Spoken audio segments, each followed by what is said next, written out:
welcome. My name is the Geek King. I am the Kaijbrew, if you will, and this here is the Geek King's tier ranking of all the WWE champions in his lifetime. Now that will go from 1989 to 2022. That gives you how old I am currently. Matter of fact, I get a little bit older in about a month or so. And it will be from the Roman Reigns of today, the current Universal and WWE Champion, all the way back to the Macho Man Randy Savage, who was in the middle of his first reign. Yeah. Dig it. And everyone in between, from the good, the bad, and everything else. That's what we're going to do today. We are going to rank them. And we're going to do that with this. Nope. Where's it gone? There it is. Yep, there it is. Lovely. So we're going to go from S all the way down to F with every one of them on there. Now, a few things I'm going to point out just as this. If you can see me moving the things around, it's just because I need to do it so I can get my list up in front of me. I want to give out the parameters that I used. Because WWE greatest world champions and everything like that is very subjective. However, I try to use these parameters, and I will go over them a few times when we get to the actual people, just to explain where I sat and how I did it and everything else, okay?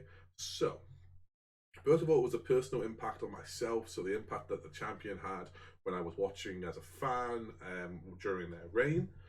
All of, the number of reigns was something I took into consideration. You know, yeah, multiple-time WWE champion, you know, it was kind of, and it was something that was you know, you've got to bring that into it, you know. The impact of the championship win itself. So was it a huge moment when this champion became champion?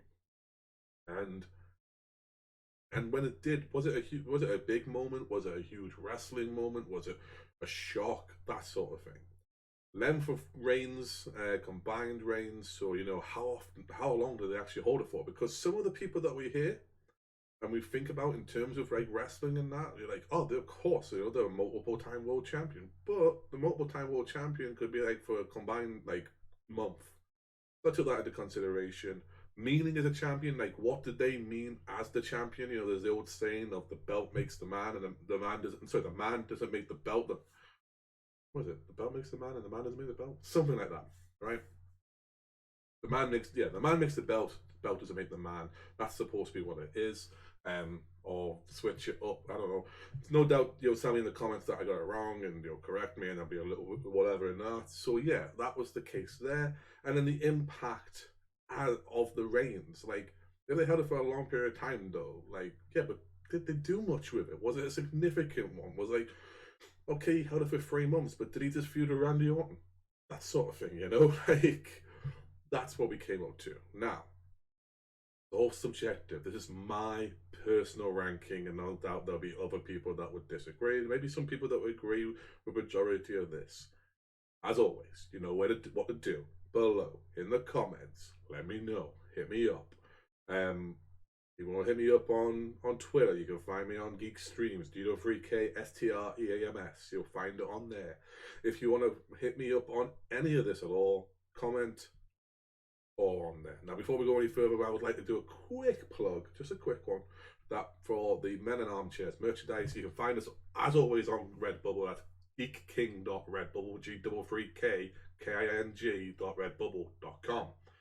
And now, we've got a brand new store. You can find us at Men in Armchairs, full Men in Armchairs, all one word, .Big Cartel, BIGCARTEL.com.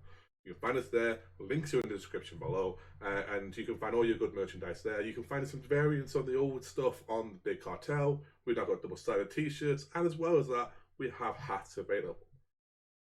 Now, got all the little stuff out the way, so let's do this. Let's rank the WWE champions of the Kaijbrew era. Now, I'm going to go in order of earliest to latest in each ranking. So if you don't hear someone straight away, you get an idea, okay?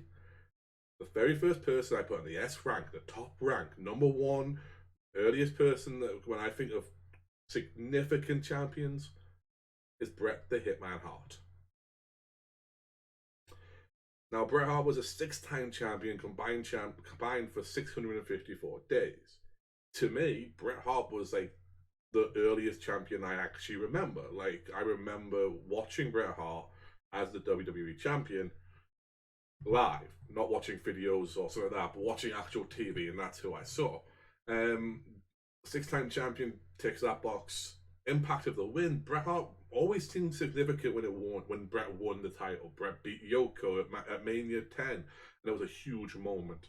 When he beat The Undertaker at SummerSlam 97, a huge moment. And Bret Hart as a champion always meant something.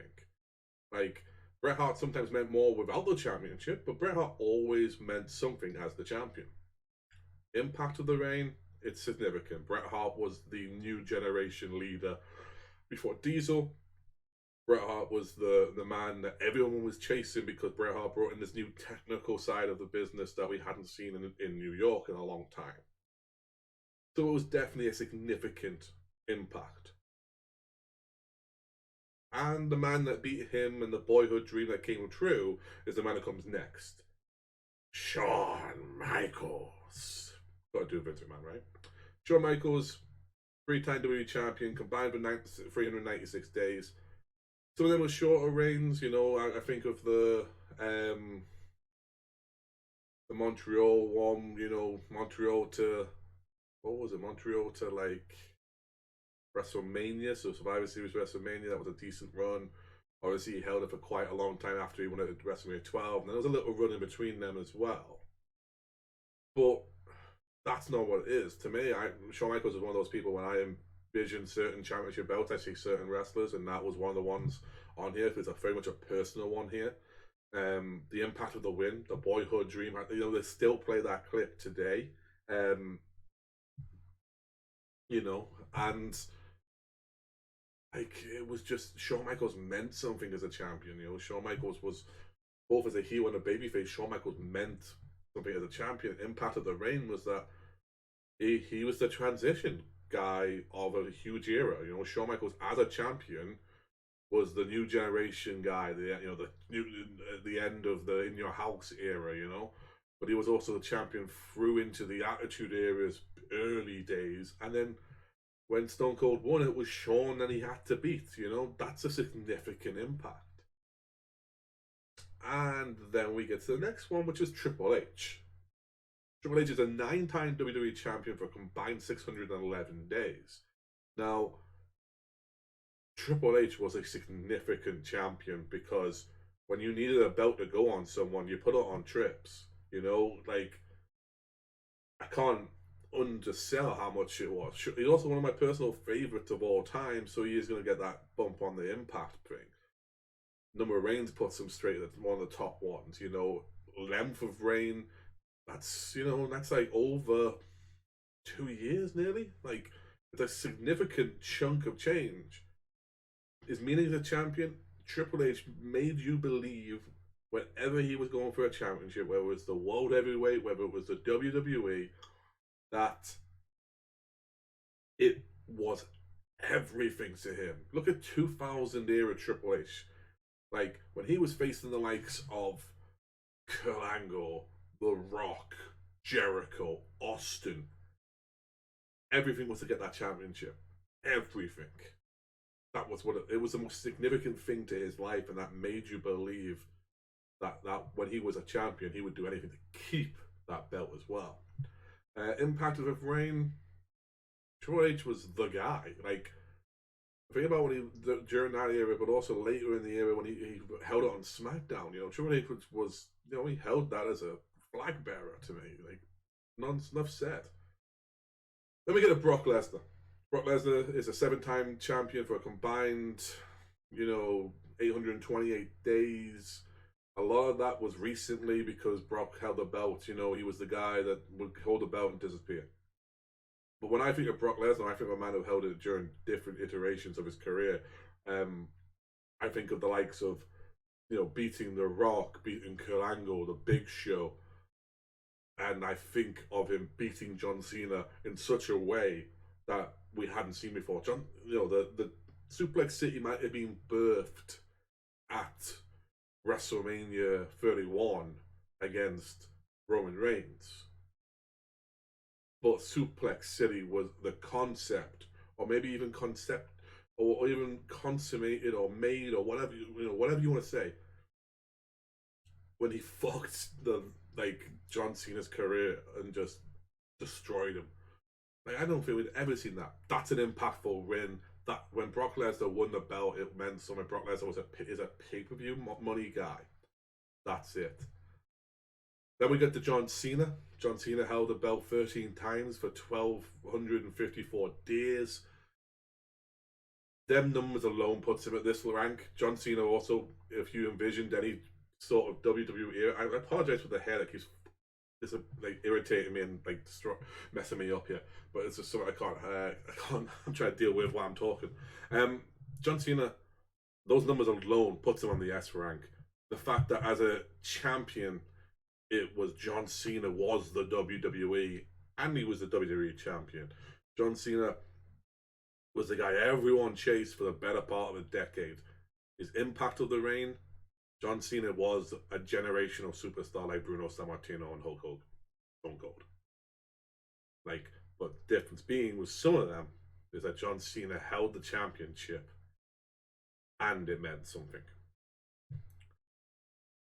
Randy Orton is a 10-time WWE champion for 680 days.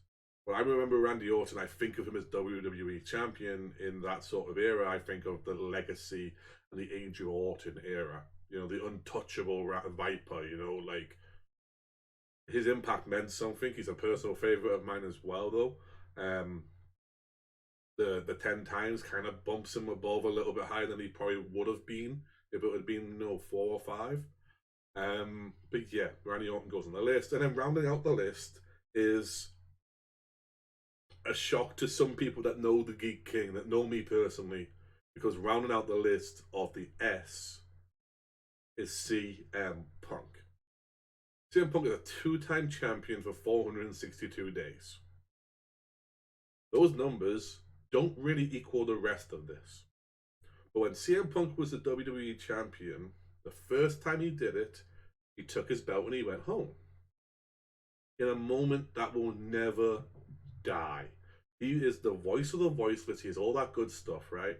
But when CM Punk blew a kiss to Vince McMahon and left that building, no one knew that was saw that coming. No one believed it would happen. And the impact of that can't be downplayed. The pipe bomb gets a lot of credit, but the actual going through with it and winning the belt is something completely different. Trust me, that's a significant moment, and that gets you on to the higher ranking. What gets you on a really higher ranking is that when you hold the belt on your second run for 434 days, you hold the belt for that long in a modern era. Boom, it's S class. Done, simple, fine, boom. Personal feelings aside, when CM Punk was the W champion, I fucking loved him. He's in my, I can do a whole thing on CM Punk and a remarkable if I wanted to, but right now, this is how it's gonna go. This is just the truth, and this is how it's been. So that's my S ranking. We have Bret Hart, Shawn Michaels, Triple H, Brock Lesnar, John Cena, Randy Orton, and CM Punk. All of them Hall of Fame talents if they want to be Hall of Fame talents. If they want to go in the Hall of Fame, all of them will be in the Hall of Fame if they're not already. I mean, only one of them is, but that's how it is.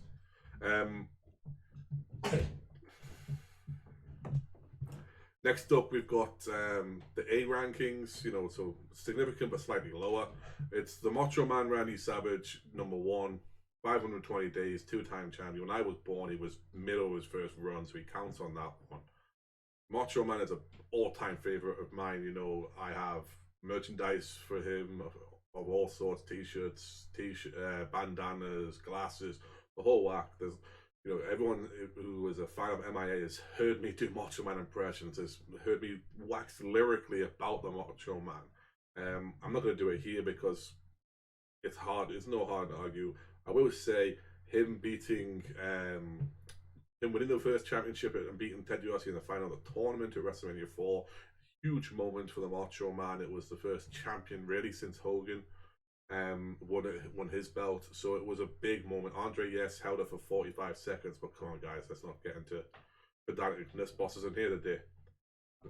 So we have 250, two times 520 days, all that good stuff. Following him is the man who actually beat Macho beat for his second championship run, which is Ric Flair. 2 times 118 days. The reason this is an A and not lower is that A, it's a nature boy, so as soon as he won the championship, it really meant something in the world of wrestling. Even jaded fans at that point would have looked at it and went, oh shit, Rick's won the NWA and the WWF title, as it was called back then. And more importantly, Ric Flair won the belt in a Royal Rumble, something that had never been done before. 1992 Royal Rumble still holds up to this day. It is one of my favorite, if not my favorite Royal Rumbles of all time. And winning it in that sort of moment, putting on the performance that he put on as well, number 3, all the way up to, all the way to the end, is a massive thing. Although he probably should get credit with Bobby Heenan for that. The brain made that moment. Next up is a one-time champion, 358 days. It's Big Daddy Cool, it's Diesel. As everyone knows who watches this show, who's fans of the MIA product, I'm a big Kevin Nash fan, big sexy fan. Love Kevin Nash, loved Big Daddy Cool Diesel. Growing up as a bigger kid, a lot of people, over the years, you'd see wrestlers and that, everyone wanted to be Shawn Michaels, everyone wanted to be Bret Hart. I'm like, no, I want to be Undertaker and Diesel, man. Like, I was a big kid, I want to be the big guys. I want to be Vader and Bam Bam, Diesel, Undertaker, that sort of thing. So yeah, it's just how it is. But one of the main reasons he's on this grade, not higher, because he is only a one-time champion, is because he held it for over a year. He held that belt from Survivor Series to Survivor Series, or just about Survivor Series anyway. And he beat the way he won it as well. He won it in 9 seconds or something, 13 seconds, whatever it was. Jackknife Powerbomb boom in Madison Square Garden. That's a massive impactful win. It just is. Bang, done. Then we get Kurt Angle 4 times, 299 days. Kurt Angle, when he won it, was a shock. No one believed The Rock was going to lose to Kurt Angle. Then when he beat Brock and Big Show, there were always big moments in that sort of early age run. I remember Kurt Angle more Attitude Era when I think of WWE Champion, but yeah, like Kurt Angle winning it and holding it for quite a while. Yeah, that works for me. He also meant something as a champion. You believe that Kurt Angle was a champion, which is not hard with an Olympic medal champion, JBL is next. Held it for just shy of a year. JBL was the longest reigning champion of SmackDown history, as I kept saying. One-time champion. I think it was 280 days as the official number. But the thing about JBL was not only did he win it and he beat Eddie Guerrero for it, he beat it in just an absolute bloodfest. It was a brutal match, which made it so impactful when he won it. It was also really hard to fucking beat for it. Like, everyone thought, I know for a fact when I was a fan, and I was a fan during this time period talking to people, everyone thought JBL would lose it within a couple of months, if that, maybe a month. Like, JBL was going to be a transitional champion, they were just going to put it on someone else, and then away we'd go with whoever Eddie was going to face to get it back. And then he kept retaining it and kept holding it to the point where, like, it meant something when Cena finally beat him. Like, it generally meant something, which is an impactful thing. I am a JBL fan. I'm not gonna lie. I like JBL's in-ring style. I like the fact that JBL out of the ring, I think, would be a fun guy to go have a beer and watch a game with. But JBL is an A grade. And finally on the A grade, it's the phenomenal AJ Styles. Now, the phenomenal AJ Styles held it twice for 511 days. The main reason, though, that he is on this list at this point in time is because AJ Styles is probably the man who held the belt the best in the modern era, with the exception of Roman Reigns currently. Because AJ Styles was not only the champ that run the camp, he was also the face that run the place when he beat Cena. And then he was the man who built the house of, for SmackDown Live. Like, AJ Styles brought SmackDown from it's the B show right up to again where everyone's like, oh shit, no, SmackDown's a good show. I'm gonna watch SmackDown more than I watch Raw. So that's why he's kind of on there now. There's obviously a phenomenal match as well. Like, I hate using that word. I use to talk about AJ because it sounds like you're trying to be punny. But just overall, AJ Styles held that title for a long period of time, and on top of that, AJ Styles made it fun to watch and had great matches during that period of time. We're going to the B section now. Well, sorry, hold on. So that is the A section. Macho Man Randy Savage, Nature Boy Ric Flair, Big Daddy Cool Diesel, the Olympic gold medalist Kurt Angle, the man who you loved and paid to hate, JBL, and of course the phenomenal AJ Styles. And now we go to the B section. And this is where people are going to get annoyed with me. Because already I know people are annoyed at me. But the B ranking for me is simple. Hulk Hogan, a 5-time champion during my era, because we can't count his earlier one because it wasn't during my time, for 714 days. The Undertaker, 4-time champion for 238 days. Stone Cold Steve Austin for 6-time champion for 529 days. The Rock, an 8-time champion for 378 days.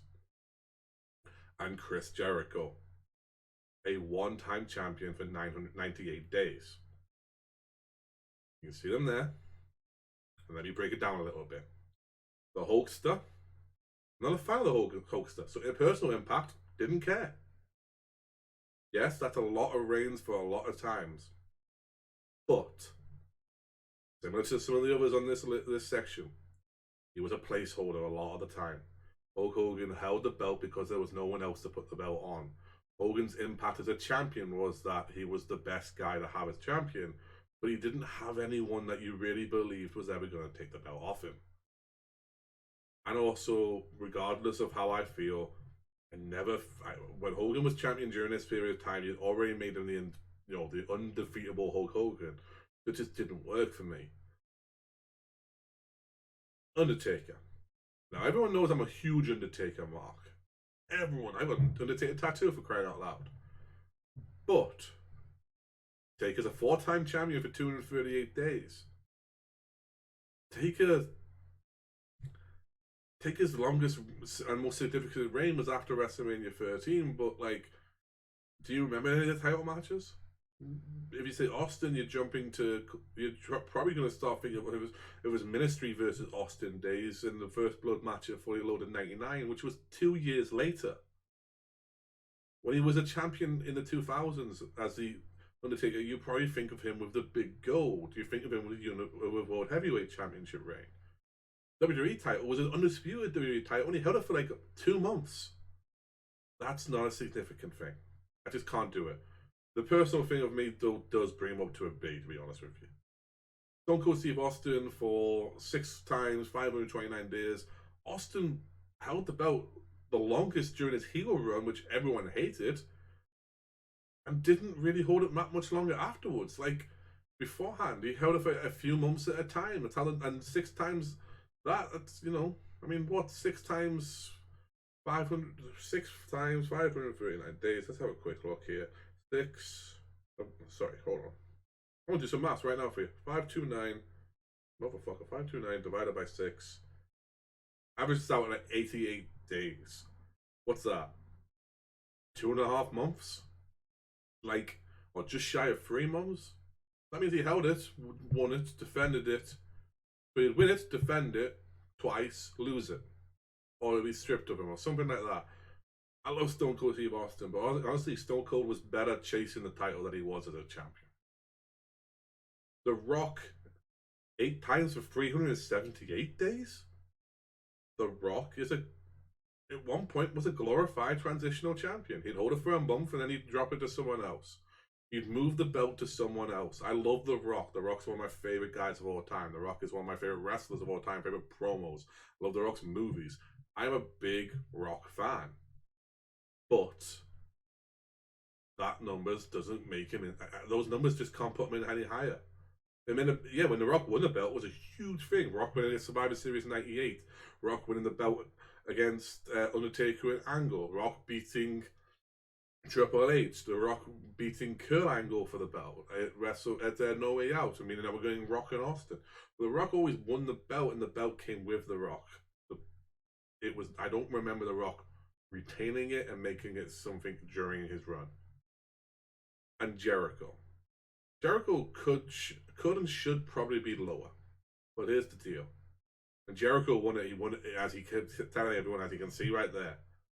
Jericho won the belt out of 98 days, so just over 3 months, after beating Stone Cold and The Rock in a single night in a moment that no one saw coming. No one saw Chris Jericho becoming the first ever undisputed champion of Vengeance. No one saw that. If you did, you're lying. It's as simple as that. So that's my B grade. Hulk Hogan, The Undertaker, Steve Austin, The Rock, and Chris Jericho. All either future Hall of Famers or Hall of Famers. But there's just some things you've got to do. Alright, next up is the C grades. Now, I'm not going to run through these and give all significant moments for these, I'll be honest with you. But I'm going to show them right now to you. I've got my phone in my hand, I was just doing some maps. I'm going to show them right now to you. And that is the Ultimate Warrior, Yokozuna, Sid, Eddie Guerrero, Edge, Daniel Bryan, Seth Rollins, Dean Ambrose, Kofi Kingston, and Drew McIntyre. I love all of these guys, but none of them held the belt and made it, and it was like, oh my god, like some of them had great moments but didn't hold the belt for long periods of time. Daniel Bryan, I will never forget the time that Daniel Bryan won the WWE Championship, well, the WWE World Heavyweight Championship, or whatever you want to call it, at WrestleMania 30. The Miracle on Bourbon Street is one of the greatest things of all time. But then he had to give it up a month later because of his injuries. Seth Rollins held the belt one run, great. And if he hadn't got injured, who knows where he could have been on this list. But ultimately, Seth Rollins got injured. He couldn't continue. And then he held it again. And do you remember the second Seth Rollins W title reign? It's about 10 minutes or something stupid. Because, like, Dean Ambrose, who was next on that list, beats him the same night. Like, it's the night the Shield all were WWE champion. That's just how it works.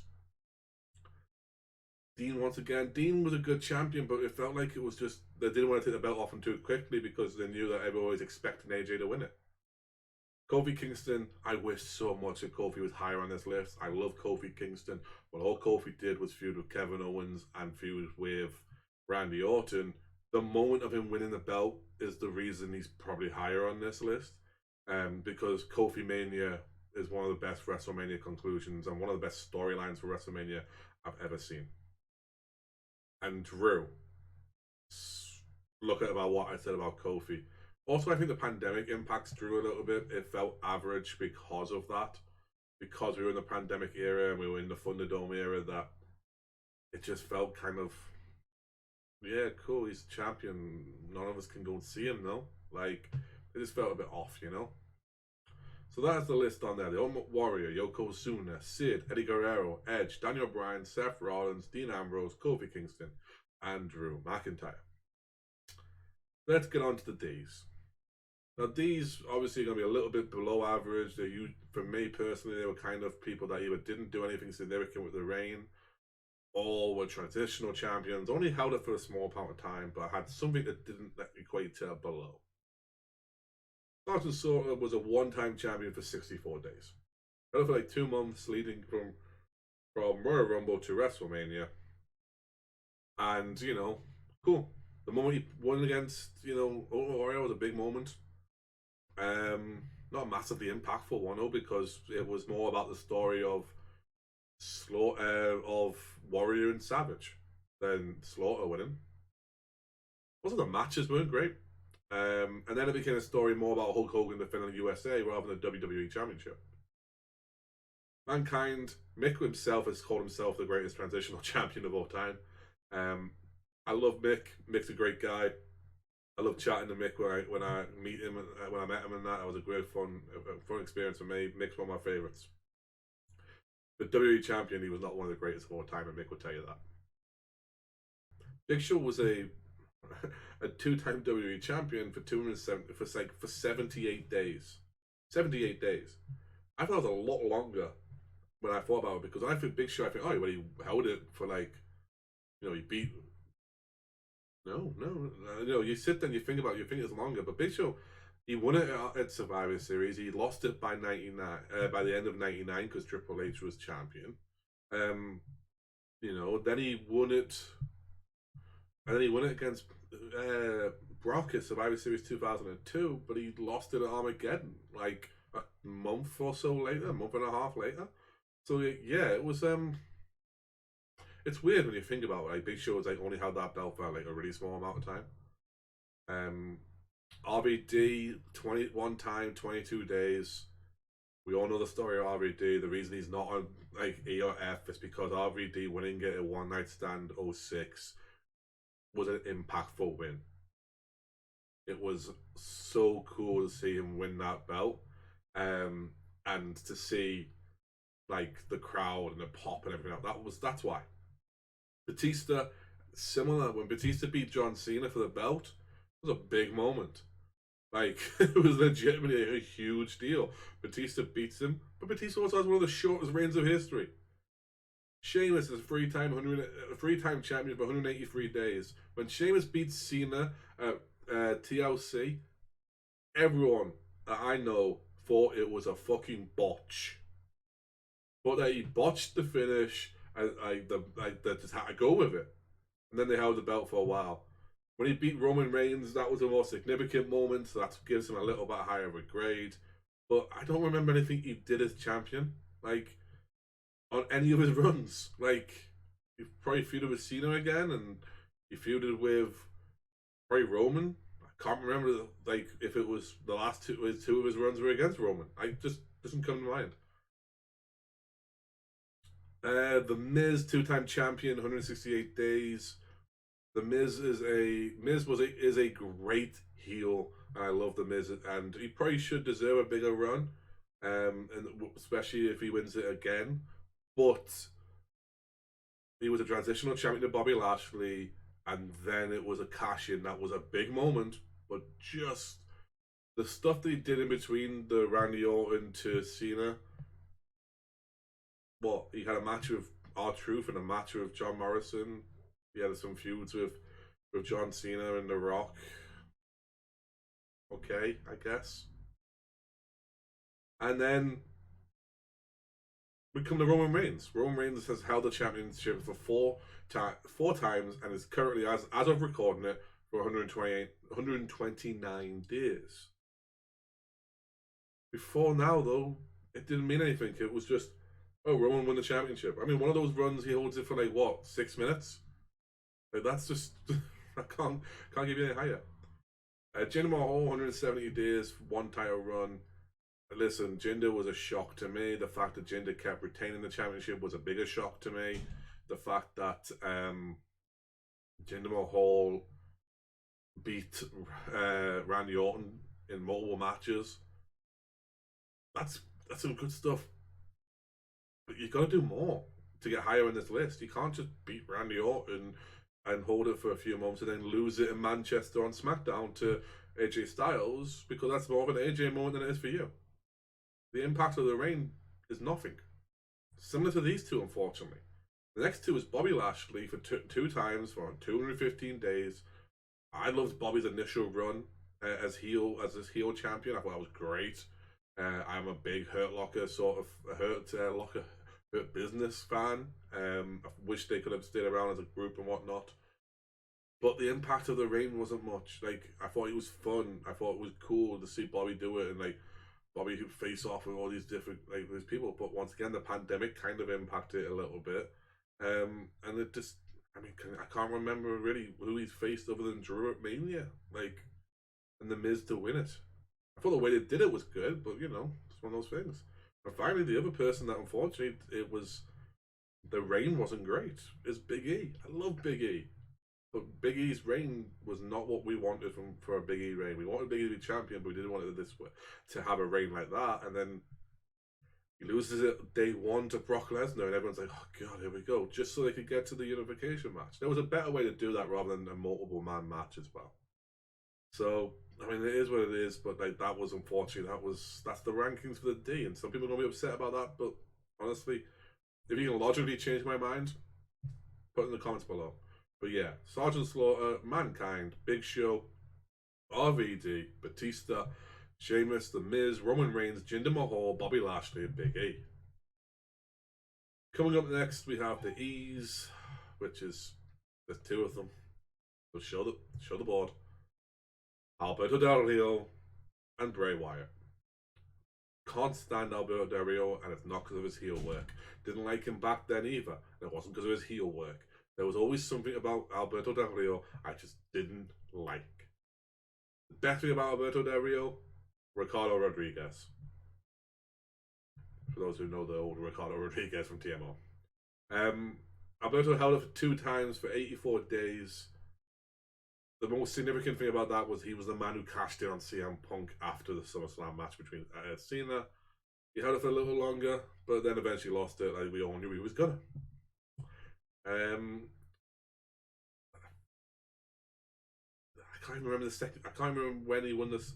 How many times he won the belt in that little run? Because it mustn't have been that long, right? Like, and then Bray Wyatt. I wish Bray Wyatt was on the S on this list, or even the A's.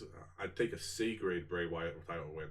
When he won it, we thought there was something going to happen. It was a great moment. He won it inside the Elimination Chamber. Everyone thought that was going to be. This is cool. Bray's getting the ball. He's finally getting a chance. And then he lost it the next pay per view to Randy Orton in one of the worst fucking matches of all time at WrestleMania. It was just. I don't know what that match was with the fucking. The projections on the match and like on the ring and stuff, like it just made no sense. I wish it made sense. If Bray ever wants to try and explain it, then I'll sit and listen. But like, whew, that won't be on the best of DVD. You know what I mean? That's it. That's very simple. Like Alberto and Bray, they just weren't great runs, but there was a little bit of a moment. And then we get to the shit list on this one. The bottom of the bottom, and most of these are for the same reason. It's the shortness of reign. You can't be high on a list of on a tier list for the reigns if it's not a good reign. All right, show the list. That's right. It's Bob Backlund, Kane, Vince McMahon and Rey Mysterio. I'm so used to saying Undertaker after Kane. It's unbelievable. Bob Backlund. Now, don't get it twisted. I'm not talking about this Bob Backlund. Like that Bob Backlund. No. During my era, he only had one reign for 3 days. The 13th shortest reign of history. This Bob Backlund is the one I'm talking about. 13th shortest reign for 3 days, was beat by Diesel, Big Daddy Cool, with jackknife powerbomb in the middle of the ring in Madison Square Garden. It took longer for Bob to get to the fucking ring than it did for him to actually, wrestle that match that night. Kane. Regardless of my personal feelings towards Kane or anything, or the man known as Glenn Jacobs, I'm a big Kane fan. The character is one of the greatest characters to ever be created by the WWE. One day, 8th shortest reign. He lost it the next. He beat Stone Cold Steve Austin in the first blood match. Lost it the next night to Stone Cold Steve Austin on Monday Night Raw. Vince McMahon went on SmackDown, vacated it on Raw. 4 days, one-time champion. Listen, Vince did a lot of great things. He's not going to be on the top of the great champion list. He's not going to be on top of the great workers list. Probably not going to be on the top of the great humans list. So I think we can all agree he deserves his position here on the list. And finally is Rey Mysterio, the 5th shortest reign in WWE history, and it is one reign, 1 hour and 46 minutes. He beat, I think, The Miz at the beginning of Raw, and then Cena beat him by the end of Raw. And that was his reign as WWE Champion. Rey Mysterio is one of the great, if not the greatest luchador of all time, is one of the greatest luchadors of all time, the greatest mask of all time, as he calls himself. But he's not going to be on the greatest WWE Champions list of all time. Not if you're looking at it like this. So that is F. Bob Backlund, Kane, Vince McMahon, and Rey Mysterio.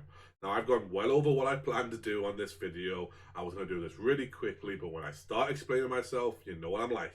I'm a little carried away. So I'm going to leave. So right now, the list is going to come up. We're going to leave it on the list so that you guys can see it and you can enjoy everything on there. But remember, my name is the Geek King, the Kaijbrew. I am available for your comments below, like, subscribe, all that good jazz and all that goodness. Continue to watch our shows, please. And you know, if you want to hit me up on Twitter, you can hit me up at Geek Streams, G33K STREAMS. That is Geek Streams. If you want to see me on Twitch, that is Geek King, G33K King. Don't forget our new merchandise available at geekking.redbubble.com, G33K KNG.redbubble.com, and available at menonarmchairs.bigcartel.com. Tell me what you agree with. Tell me what you disagree with. Tell me all the good stuff and everything else. But for now, remember, as we like to say around here, wrestling is booked, life is fake, and enjoy your day.